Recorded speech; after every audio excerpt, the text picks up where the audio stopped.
सुबह 10 बार आवाज लगाने पर भी ना उठती कभी। आज 6 बजे उठकर चाय बनाने लगी, अखबार ले आई, पौधों को पानी दे दिया, पापा को मॉर्निंग वॉक पर जाने के लिए जगाने आ गई। आखिर ये चक्कर क्या है? घर के सब लोग पल्लवी को बड़ी आश्चर्य मुद्रा में देखे जा रहे थे।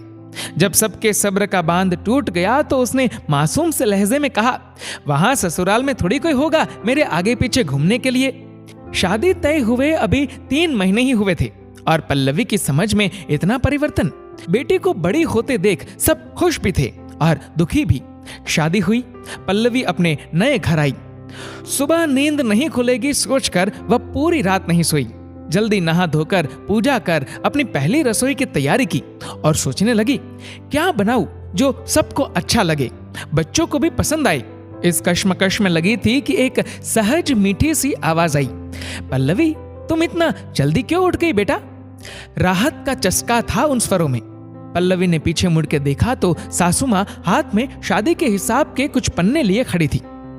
शादी की दौड़ भाग में कितना परेशान हो गई होगी, फिर घर वालों की याद भी आ रही होगी। ऐसे में अगर नींद पूरी नहीं करोगी तो अपनी तबीयत बिगाड़ लोगी। सासू मां ने हिसाब के पन्नों को टेबल की ड्रॉवर में रखते हुए कहा, ये क्या, मेरी सास तो बिल्कुल वैसी नहीं है जैसा मैंने सोचा। मैं तो पिछले कितने महीनों से जल्दी उठने की प्रैक्टिस कर रही थी और यहां तो कुछ और ही हो गया। मेरी पूरी पढ़ाई घर से दूर रहकर हुई थी, हॉस्टल में, जिस कारण मैं घर के कामों में उतनी कुशल नहीं थी जितना एक नई बहू को होना चाहिए। पहली रसोई में एक रोटी बनाए जाने का रिवाज है हमारे यहाँ। आटा ज्यादा गीला हो जाने की वजह से रोटी उतनी गोल नहीं बनी जितनी बननी चाहिए। मन में बहुत डर लग रहा था, बहुत बुरा भी लग रहा था। मन ही मन मां को कोस रही थी, क्यों मुझे डांट कर अच्छे से घर का काम नहीं सिखाया।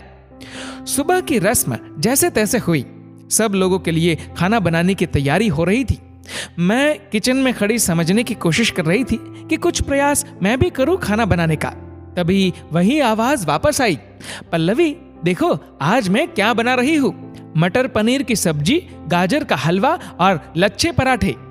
ये क्या, ये सब तो मेरी पसंद के सामान है, मेरी फेवरेट डिशेस। समझ में नहीं आ रहा था कोई सपने में तो नहीं कह रहा। नहीं, ये तो सासू मां ही बोल रही है। मेरे थोड़े सहमे, थोड़े डरे, थोड़े विस्मयी भावों को शायद भांप लिया था उन्होंने। वो मेरे पास आई और मुझे बिठाकर बोली, शादी लड़की की परीक्षा नहीं है पल्लवी, जहां कदम कदम पर उसे किसी टेस्ट में पास होने पर नंबर दिया जाए। तुम्हारी शादी केवल मेरे बेटे से नहीं हुई है। जितनी तुम्हारे खुशियों की जिम्मेदारी मेरे बेटे की है, उतनी हमारी भी। मैं तुम्हें इस घर में केवल काम करवाने, तुम्हारी खूबियों को परखने, तुम्हारी आजादी को छीनने या तुम हमारे लिए क्या क्या बलिदान कर सकती हो ये जानने के लिए नहीं लाई हूं। मुझे तो सिर्फ एक दोस्त, एक साथी चाहिए जो मैं कभी कमजोर पड़ जाऊं तो मुझे संभाल सके। धागे का वो हिस्सा चाहिए जो घर के सारे मोतियों को प्यार और स्नेह की माला में पिरोए रखे। मैं नहीं मानती कि बहू को सुबह जल्दी उठकर नहा धोकर पूजा कर लेनी चाहिए या उसे खाना बनाने में दक्षता हासिल होनी चाहिए।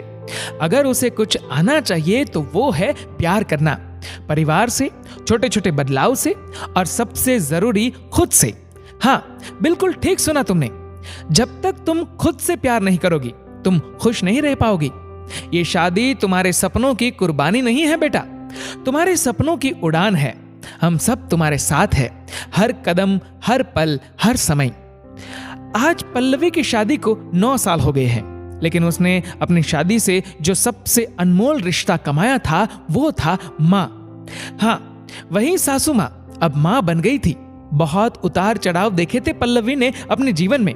कभी मिसकैरेज, कभी पैसों की कमी, कभी पति से झगड़ा, कभी बच्चों की टेंशन, लेकिन आज भी मन से जुड़ी है वो अपनी सास से।